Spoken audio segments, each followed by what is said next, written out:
que considerar que ninguém melhor do que o próprio Marx pode falar sobre sua obra.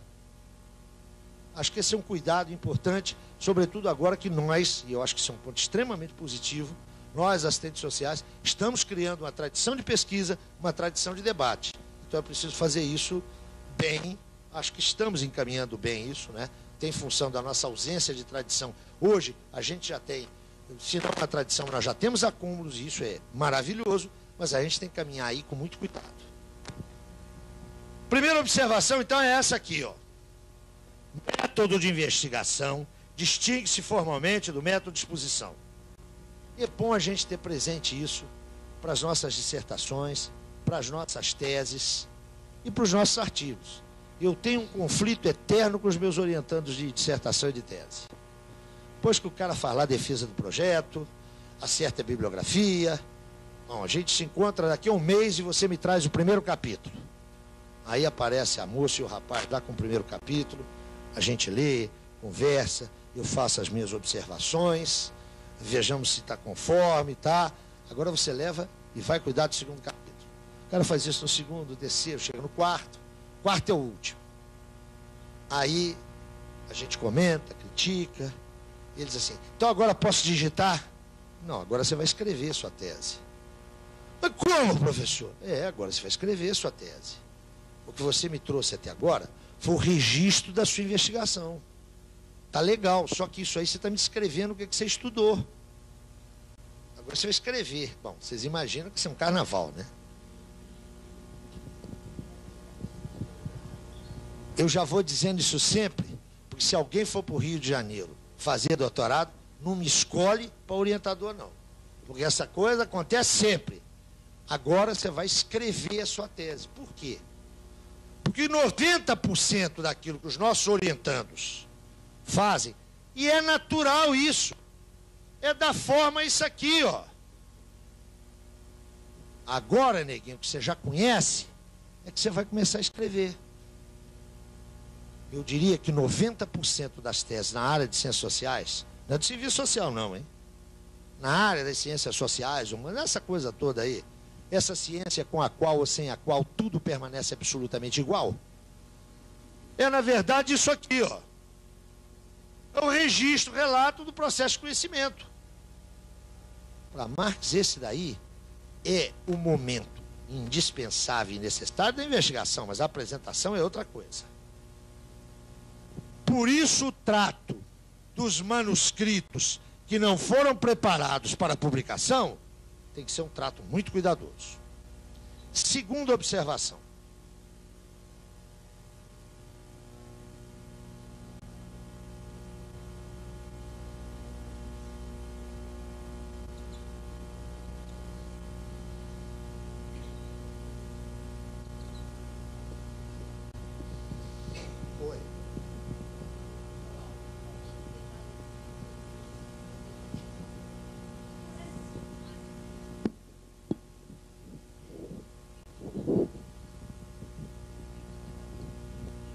Não sei por que ele não publica. Ele não foi buscar depois, não.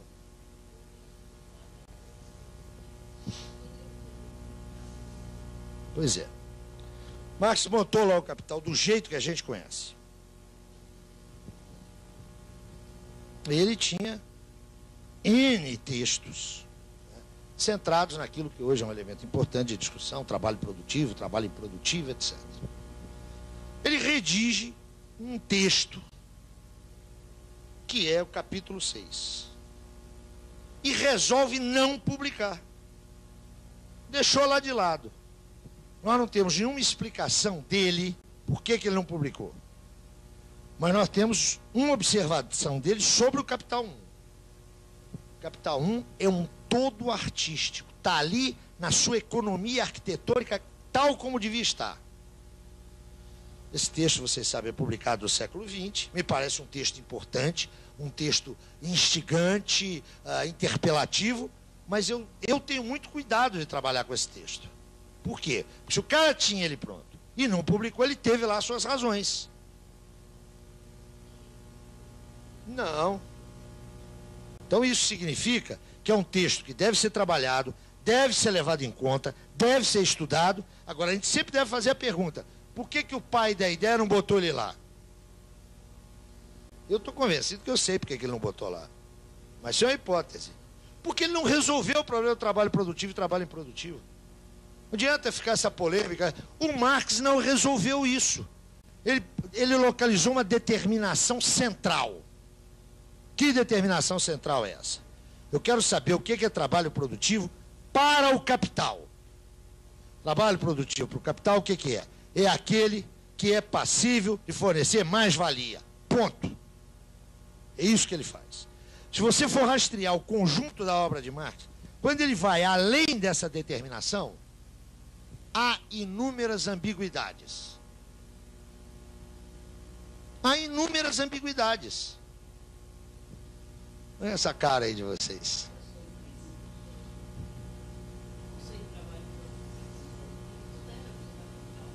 Para ele? Mas é claro. Mas é, escuta, para ele era. Para ele é. Bom, escuta, essa não é uma problemática do Marx, é uma problemática de agora. Que o neguinho quer ficar achando se o meu dedão do pé na mão. É manicure ou pedicure? Na mão do pedicure, e ele não vai, lamentavelmente, a esses luxos, se o que ela está fazendo é trabalho produtivo. Eu acho que essa discussão, né, para os fins do Marx, ele resolveu.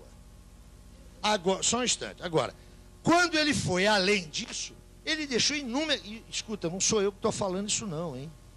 Eu estou falando também, você tem exegetas da melhor qualidade que constatam isso. Só que para Marx, este não é um problema como tal significativo.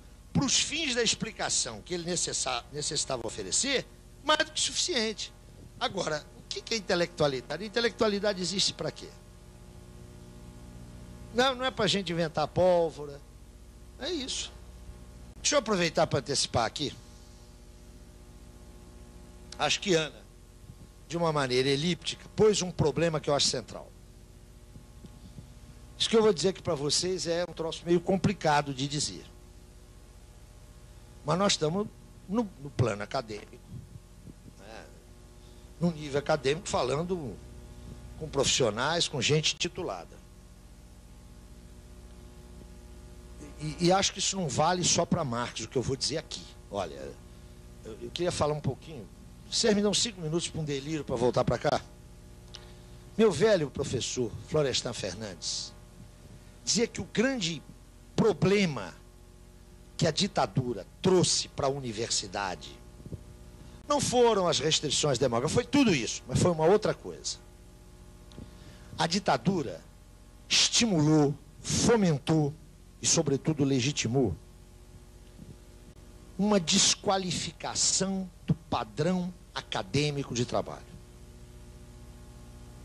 Para Florestan, que, como vocês sabem, discutiu longamente o problema da universidade, sua reforma, etc., a degradação do padrão do trabalho intelectual é que era o grave na universidade. Eu acho que isso é verdade. A expansão da universidade brasileira, né? E vocês sabem que a expansão foi obra da ditadura. A partir de 68, a reforma universitária foi para conter insatisfação de setores médios urbanos que estavam na rua puxando o movimento estudantil, foi mudar radicalmente a universidade. Essa universidade, de que arquitetonicamente esse campus aqui é o exemplo, né? Campus bonito, mas guetado. Fecha uma entrada, fecha outra, e a vida social está lá fora. Vocês conhecem o campus da USP, lá em São Paulo? Aquele campus que é um campus belíssimo. Quem entra na USP, não é? Primeiro tem à direita, à esquerda, uma coisa muito bonita. Tem a academia de polícia. Estão próximas. Agora, logo em seguida, você tem uma entrada e tem uma rotatória. Vocês chamam aqui de rotatória, onde os carros giram? Tem uma rotatória. Não sei se vocês, quem conhece aquele campus, já observou que aquelas rotatórias são muito largas. São amplas. Nem sempre coincidentes com as avenidas, as outras vias que partem delas. Vocês sabem como é que aquelas rotatórias foram calculadas? Para permitir que os Sherman, que eram os tanques da época do Segundo Exército, pudessem entrar e manobrar ali. Legal, né? Essa expansão universitária fez com que todos nós, eu duvido que alguém aqui não tenha tido essa trajetória, né?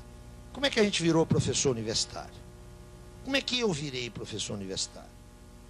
Eu terminei meu curso de serviço social, fui fazer um outro curso, fazer o curso de letras. Estava terminando o curso de letras, me chamaram para dar aula na faculdade de serviço social. Virei professor. Eu tinha 24 anos. Eu acho que todo mundo aqui teve mais ou menos esse caminho, não é?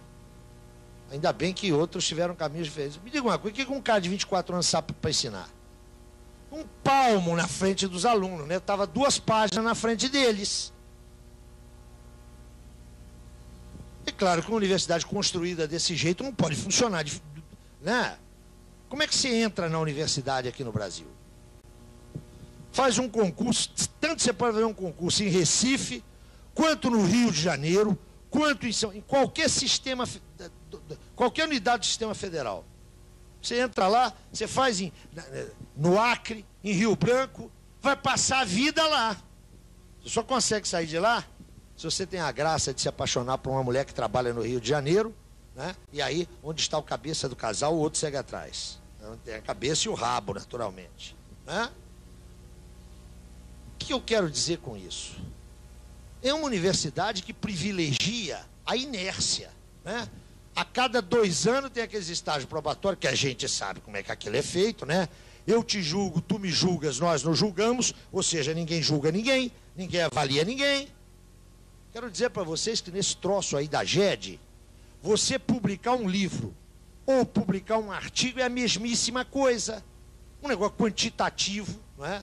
Depende do teu círculo de relações. Vocês sabem por que eu estou dando aula aqui? Por que me chamaram para esse curso?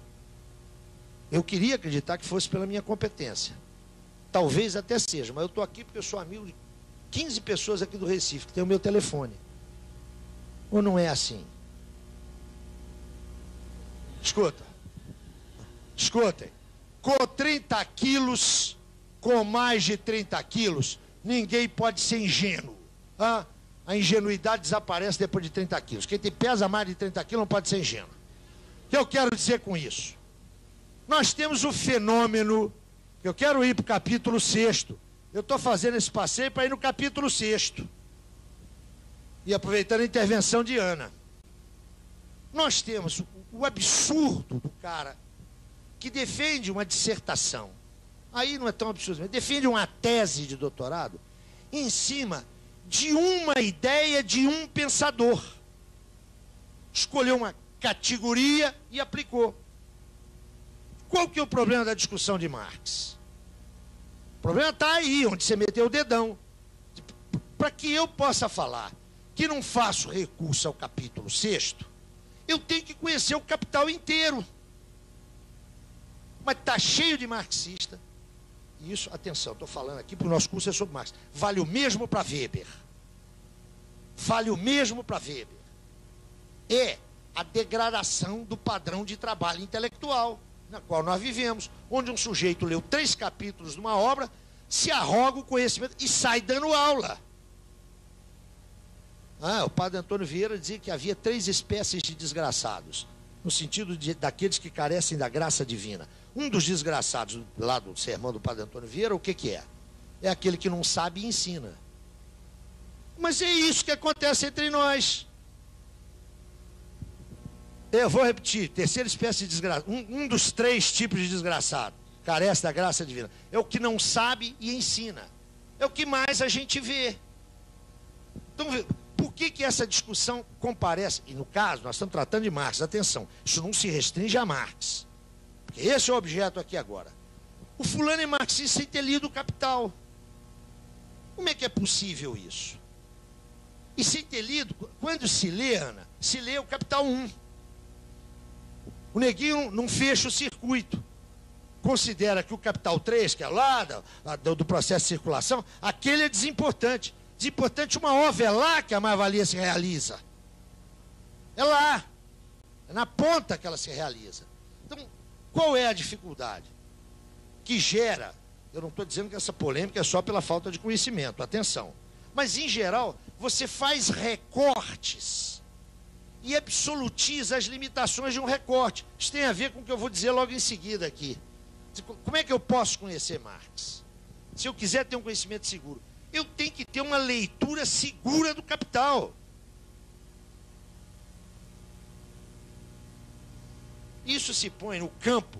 Eu aqui estou tratando do campo apenas da tradição marxista, hein? Não estou tratando de onde isso também acontece.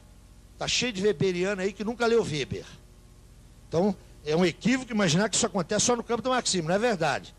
No campo do marxismo isso parece mais grave pelo seguinte, porque o fulano elege uma forma de entrada no marxismo e trabalha com ela e não com Marx.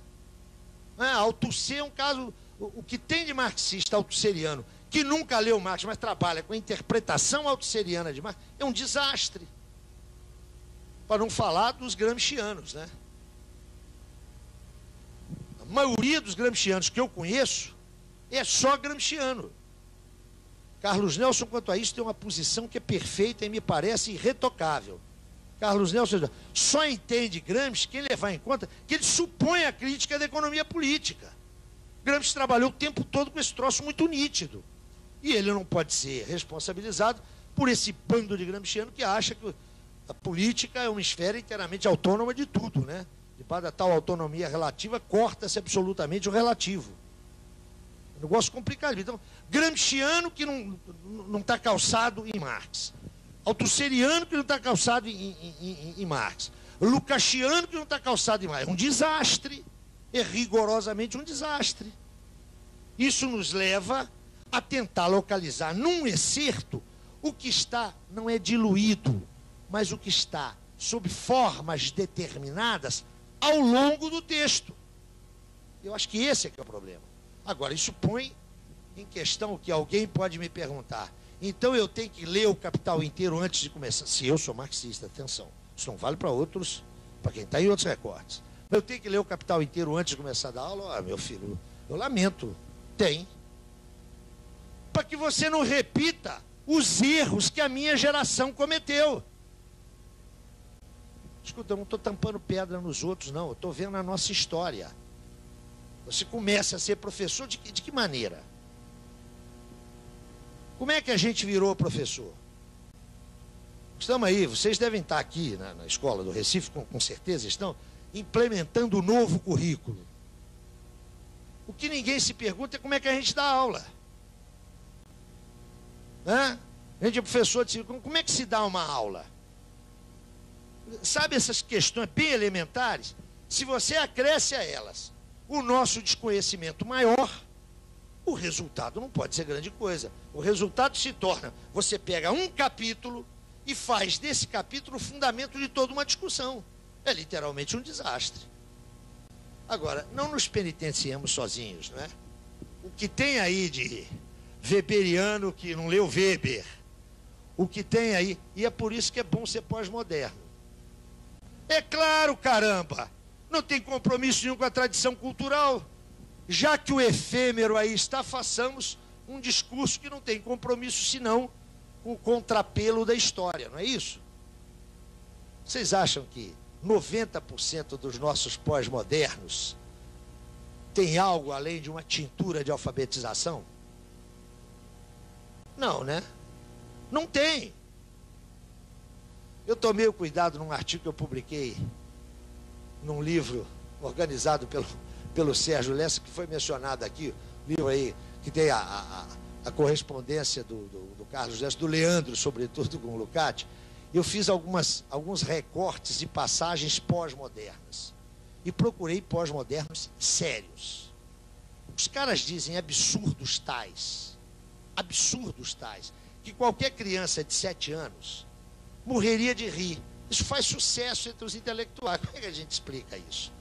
Essa desqualificação generalizada, não é? Chama a atenção de vocês, só para lhes dar um exemplo de a quantas andamos. Um dos intelectuais pós-modernos mais sérios e mais qualificados, e não por acaso desfruta de uma enorme audiência, é o professor Boaventura de Souza Santos. É dos mais sérios. Há um livro dele chamado Pela Mão de Alice, onde há um ensaio sobre Marx e o marxismo, onde há erros cronológicos, erros historiográficos, e onde ele diz de Marx verdadeiras barbaridades.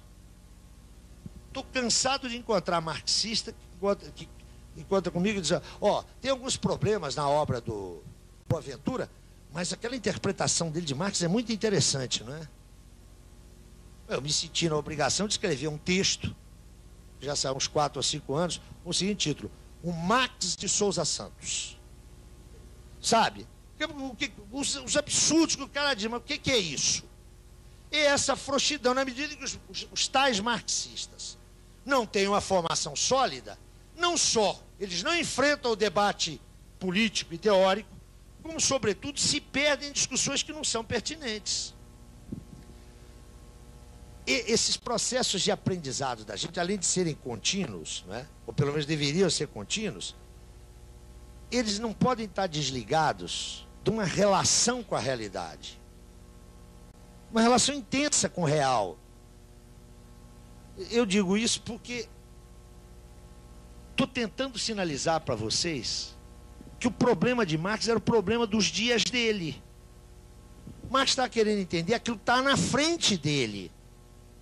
A sociedade burguesa que ali estava constituída. Aquela referência a Drummond não foi por acaso. Não é? O meu objeto, o meu tema, a minha vida é o tempo presente. Para isso a gente tem que mobilizar o que está atrás. Quanto mais vocês puderem mobilizar, melhor. Mas é claro que não se consegue isso num átimo, não se consegue isso numa hora. Mas escuta cá, quem entra para a vida acadêmica tem. Se é homem agora, graças ao Fernando Henrique, que deve ter trabalhado 12 anos na vida dele, a gente tem que trabalhar 35, se for homem, 30 mulher. Tem um largo espaço aí para a gente se aperfeiçoar, né? Para a gente aprender. Então, não interpretem a minha observação anterior num sentido principista. Interpretem-na num sentido estratégico, né? Que é o seu curso do semestre que vem tem que ser melhor que o anterior. E a gente sabe também que não é assim, né? Você dá 3, 4 cursos, mas de repente briga com a mulher, o dono da casa te cobra um aluguel mais alto e o teu curso é um desastre. É assim mesmo. A gente, para alguns isso é uma tragédia, para mim isso é uma maravilha. Nós não vivemos no paraíso. Nós não vivemos num lugar, nem agora nem nunca, hein? Onde tem aquele bichinho que trabalha, que se objetiva, que é ser singular. Felizmente, um mundo de problemas. Tem nada organizado. Não tem jeito de resolver esse problema. Tem jeito de reatualizar esse problema. A felicidade é de vez em quando, é uma tarde, uma semana, não é o ano inteiro. Não dá para vestir de feriado a segunda-feira. A gente pode tentar, mas não dá. Então, não se sintam desestimulados, não. Sobretudo que tudo isso que eu estou falando para vocês se aplica a mim. Eu tenho que chegar, e a semana que vem, como essa semana eu não estudei, eu tenho que botar em dia 450... É claro que eu não vou pôr. É óbvio. Vão sempre ficando algumas tarefazinhas para o dia seguinte, né? Não tem jeito. Mas não levem na ponta, como se diz na minha terra, não levem na ponta da faca o que eu falei. Levem no cabo. Há um outro aspecto que é fundamental para a gente poder ingressar nesse universo. Está mais ou menos claro que a obra de Marx, eu situei aqui 57, 58, ponto de chegada, ponto de partida, e o cara anunciando, vai sair a minha crítica da economia política, estou acabando, está pronta, etc. É claro que a obra dele é uma obra inacabada. Relatei aqui a história dos manuscritos, 61, 63, 63, 65, e edição do Capital. É claro que a obra de Marx, como tal, está inacabada. Ele não a concluiu. Mas um pesquisador, que aliás não é marxista, é um marxólogo, chamado Maximilien Ribel, em 1968, escreveu um texto, aliás, brilhante, onde ele sustenta que a obra de Marx é inacabável. Não se trata apenas de pensar a obra de Marx como uma obra que ele não teve tempo de concluir. Maximilien Ribel diz: esta é uma obra inacabável. E essa afirmação é inteiramente sustentável. Se, do ponto de vista teórico, a obra de Marx é a reprodução ideal do movimento do capital no capitalismo, se essa é a obra de Marx, é evidente que essa obra só se conclui quando este movimento do objeto real se esgotar. Ou não? Claro que sim. Quando morreu, em 1971, Lukács dizia: é necessário um capital do século XX. Era isso que Lukács fazia referência. O objeto que Marx estudou passou por transformações substantivas e está passando por transformações substantivas. Por isso eu disse aqui, logo no início do nosso encontro, Marx é necessário, mas não é suficiente. Aquele objeto que Marx focou, cujas determinações essenciais Marx reproduziu idealmente, esse objeto hoje é outro, está mudado, está profundamente transformado. E neste sentido que o capital, como crítica da economia política, é inacabável. Ele só se esgota quando o seu objeto real esgotar-se. E não parece que esse é um desfecho para os próximos dias ou para as próximas semanas. Parece que ainda há algumas léguas a serem andadas. Neste sentido, é fundamental levar em conta algo que está subjacente a tudo que eu disse aqui.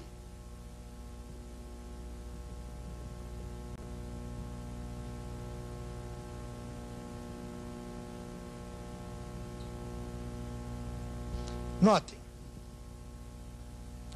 aquela afirmação da teoria como reprodução ideal do movimento real do objeto é inteiramente insatisfatória se eu não tiver uma instância que me permita aferir de algo que também foi tematizado aqui, que me permita aferir da fidelidade dessa reconstrução ao objeto reconstruído. Vamos falar de maneira bem chã, de maneira bem grosseira. Como é que eu sei que o discurso teórico que constitui os três, o capital 1, 2 e 3, como é que eu sei que aquilo não é uma puramentação descolada da realidade? Como é que eu sei que aquela reprodução é uma reprodução verdadeira? É óbvio que este problema só se põe para aqueles que dispõem de uma concepção ontológica do conhecimento. Quando nós convencionarmos que o problema da verdade é um problema de um consenso intersubjetivo, esse problema desaparece. Este problema não existe, por exemplo, na ciclópica e monumental construção habermasiana da teoria da ação comunicativa. Não é? Para Habermas, o problema da verdade é um problema de consensos intersubjetivos.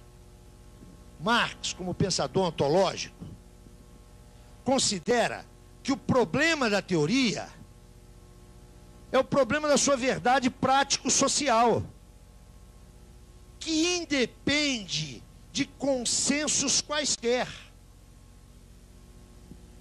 Qual é essa instância? Qual é o critério de verdade de uma teoria? Como pensador ontológico e materialista, para Marx esse critério de verdade é a prática sócio-histórica.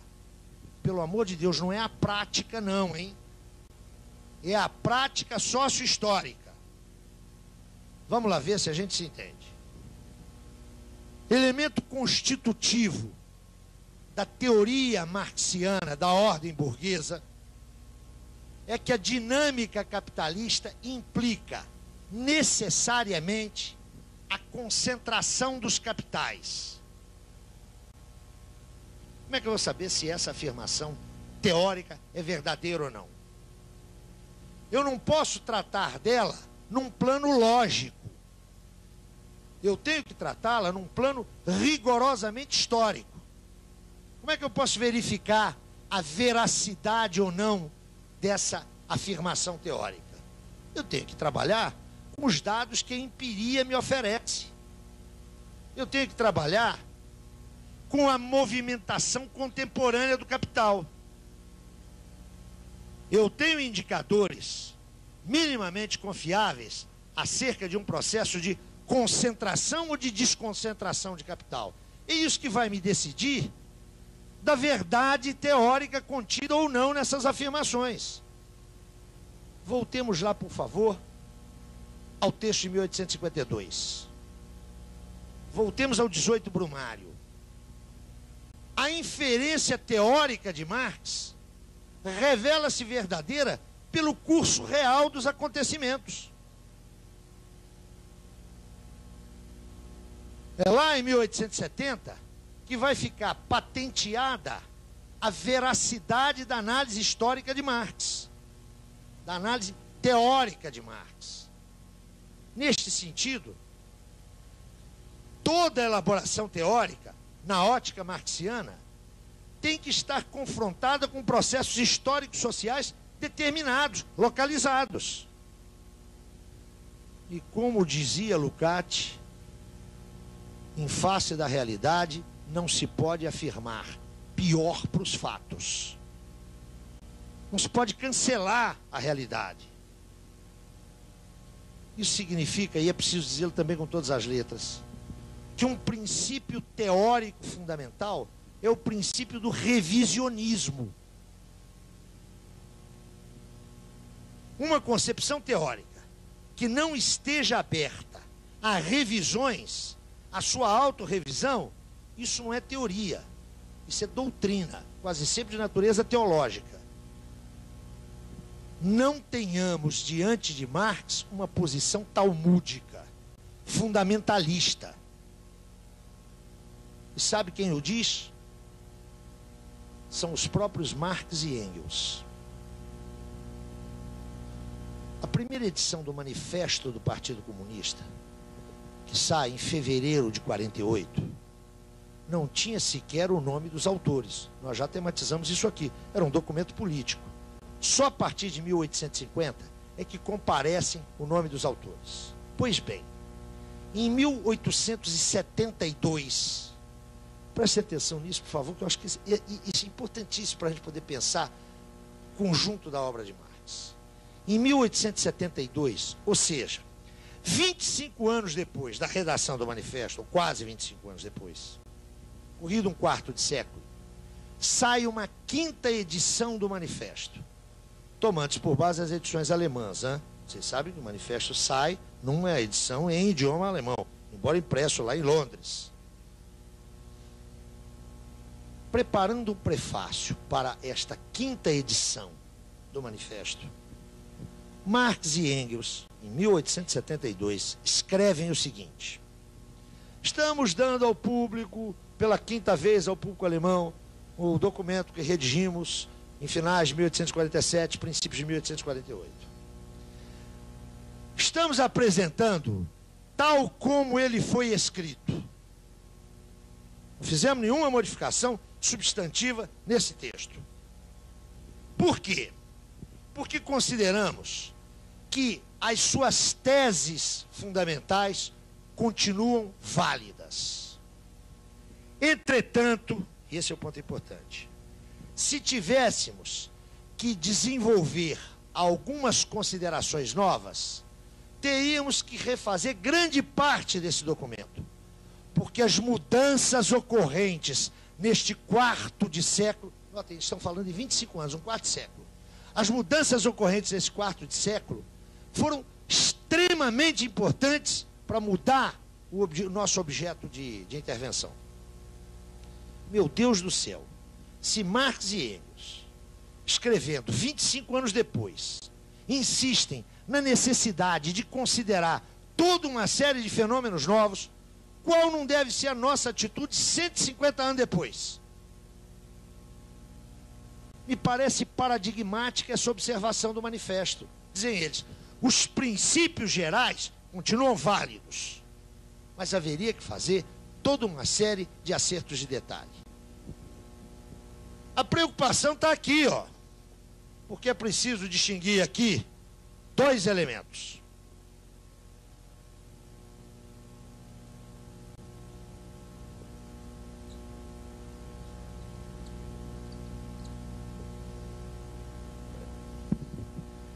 Quem vê texto de forma sacralizada, imagina que eles expressam verdades absolutas. Por favor, com esse espírito, leiam a Bíblia, mas não leiam o Capital. Essa é outra instância com a qual eu tenho o máximo respeito. Acho que o direito de ter crenças e fé é algo, para mim, sagrado. Desde, naturalmente, que não se leve a hecatombe, não é? E eu digo isso porque a defesa radical da liberdade de crença, defesa que eu a faço, eu não quero viver numa sociedade onde as pessoas devam ser obrigadas ou não obrigadas a expressar determinadas confissões religiosas, mas isso tem limite, não é? Quando se aluga um programa de televisão às 3 horas da manhã para dizer que AIDS é uma praga que o Senhor mandou para a humanidade, o sujeito que fala isso tem que ser preso, tem que ser levado para a cadeia, porque isso é um crime contra a saúde pública. Então, a defesa da liberdade de confissão religiosa tem limites. Mas, por favor, eu tenho o maior respeito pelas mais diversas confissões religiosas. Católicos, protestantes, umbandistas, primatas, todos eles têm o mesmo respeito da minha parte. Estou mencionando aqui a Bíblia apenas para sinalizar o quê? Quem quer verdade absoluta, vá na Bíblia. Toda verdade teórica é relativa. Toda. E, portanto, ela é passível de crítica, de revisão, de aprofundamento. Mas esse caráter relativo não significa falsidade, não significa erro, não significa superação. O que eu quero dizer com isso? Voltemos a Marx. O capital hoje é insuficiente para dar conta da dinâmica da sociedade burguesa. Isto significa que o capital é errado, é falso, foi superado historicamente? O capital aqui é a obra, por favor. Não, não significa isso. Significa que ele é insuficiente porque esse objeto se enriqueceu com novas determinações que têm que ser pesquisadas. Caráter relativo do conhecimento teórico, o fato de ele não se constituir jamais em verdade absoluta, não significa, não é sinônimo de conhecimento falso. Quero que as minhas palavras não sejam ambíguas. O fato de o capital expressar um conhecimento relativo do modo de produção capitalista, não significa que esse conhecimento é desprezível, é falso, está ultrapassado. Não, ele está insuficiente. O que significa mais? Que a pesquisa contemporânea tem que partir dos princípios teóricos que estão estabelecidos no Capital. Isso nos leva, e eu não posso deixar de tocar, na própria concepção de caráter relativo do conhecimento e teoria relativista do conhecimento. Frequentemente se faz uma intencional confusão com relação a isso. Vamos distinguir isso claramente. todo conhecimento teórico é relativo. Todo. Eu diria que é consensual isso hoje nos meios intelectuais sérios.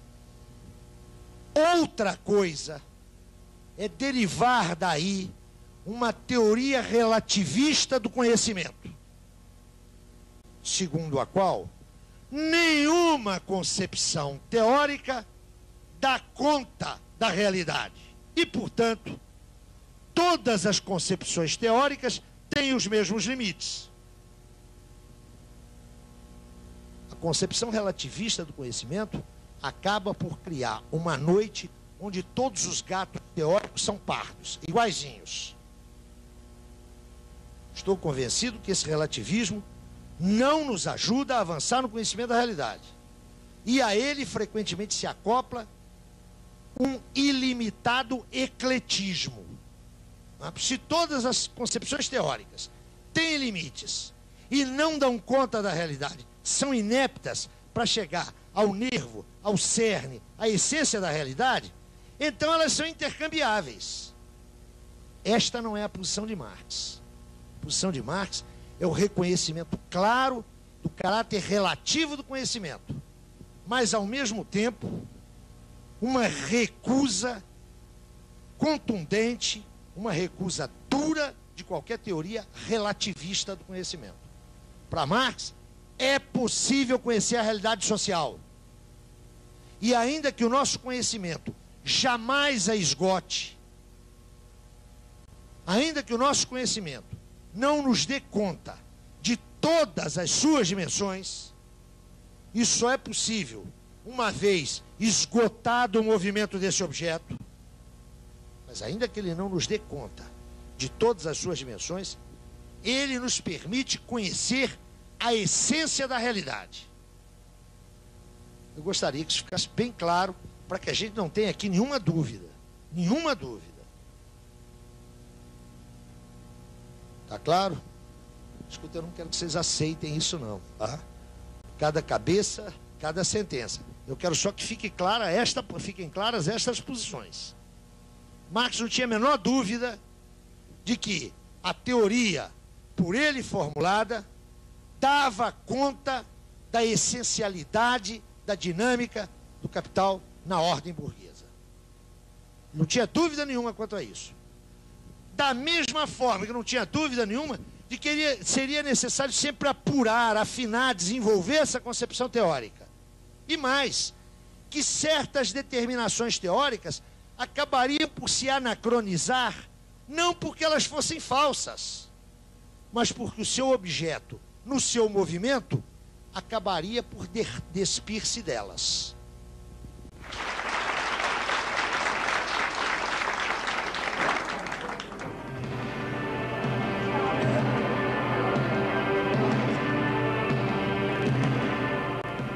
Este relato do processo de conhecimento.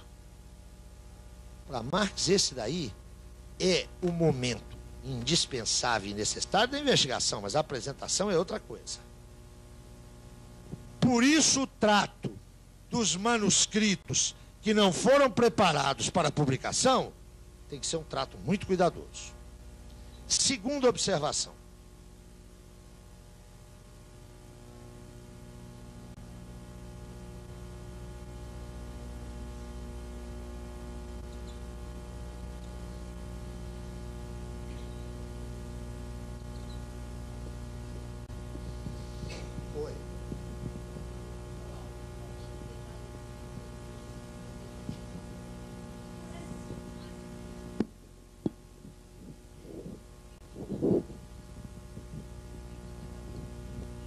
Não sei por que ele não publica. Ele não foi buscar depois, não.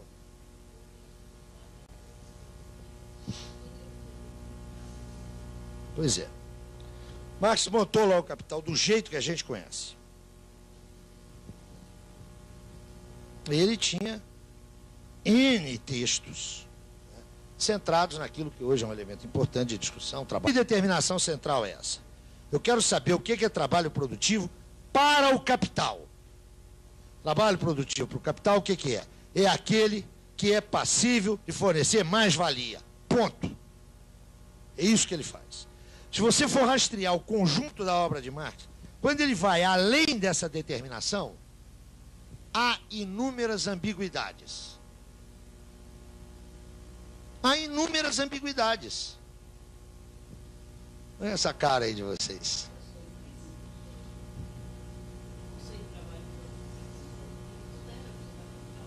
Para ele? Mas é claro. Mas é, escuta, para ele era. Para ele é. Bom, escuta, essa não é uma problemática do Marx, é uma problemática de agora. Que o neguinho quer ficar achando se o meu dedão do pé na mão. É manicure ou pedicure? Na mão do pedicure, e ele não vai, lamentavelmente, a esses luxos, se o que ela está fazendo é trabalho produtivo. Eu acho que essa discussão, né, para os fins do Marx, ele resolveu. Agora, só um instante. Agora, quando ele foi além disso, ele deixou inúmeras. Escuta, não sou eu que estou falando isso, não, hein? Eu estou falando também, você tem exegetas da melhor qualidade, trabalho improdutivo, etc. Ele redige um texto, que é o capítulo 6, e resolve não publicar. Deixou lá de lado. Nós não temos nenhuma explicação dele por que ele não publicou. Mas nós temos uma observação dele sobre o Capital 1. O Capital 1 é um todo artístico. Está ali na sua economia arquitetônica, tal como devia estar. Esse texto, vocês sabem, é publicado no século XX. Me parece um texto importante, um texto instigante, interpelativo. Mas eu tenho muito cuidado de trabalhar com esse texto. Por quê? Porque se o cara tinha ele pronto e não publicou, ele teve lá as suas razões. Não. Então isso significa que é um texto que deve ser trabalhado, deve ser levado em conta, deve ser estudado. Agora, a gente sempre deve fazer a pergunta: por que o pai da ideia não botou ele lá? Eu estou convencido que eu sei por que ele não botou lá. Mas isso é uma hipótese. Porque ele não resolveu o problema do trabalho produtivo e trabalho improdutivo. Não adianta ficar essa polêmica. O Marx não resolveu isso. Ele localizou uma determinação central. Que o cara faz isso no segundo, terceiro, chega no quarto. Quarto é o último. Aí a gente comenta, critica. Ele diz assim: então agora posso digitar? Não, agora você vai escrever sua tese. Mas como, professor? Agora você vai escrever sua tese. O que você me trouxe até agora foi o registro da sua investigação. Tá legal, só que isso aí você está me descrevendo o que você estudou. Agora você vai escrever. Bom, vocês imaginam que isso é um carnaval, né? Eu já vou dizendo isso sempre, porque se alguém for para o Rio de Janeiro fazer doutorado, não me escolhe para orientador, não. Porque essa coisa acontece sempre. Agora você vai escrever a sua tese. Por quê? Porque 90% daquilo que os nossos orientandos fazem, e é natural isso, é da forma isso aqui, ó. Agora, neguinho, que você já conhece, é que você vai começar a escrever. Eu diria que 90% das teses na área de ciências sociais, não é de serviço social não, hein? Na área das ciências sociais, essa coisa toda aí, essa ciência com a qual ou sem a qual tudo permanece absolutamente igual, é na verdade isso aqui, ó. É o registro.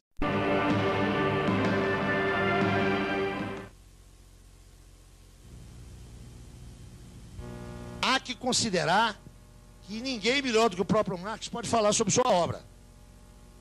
Acho que esse é um cuidado importante, sobretudo agora que nós, e eu acho que isso é um ponto extremamente positivo, nós, assistentes sociais, estamos criando uma tradição de pesquisa, uma tradição de debate. Então é preciso fazer isso bem.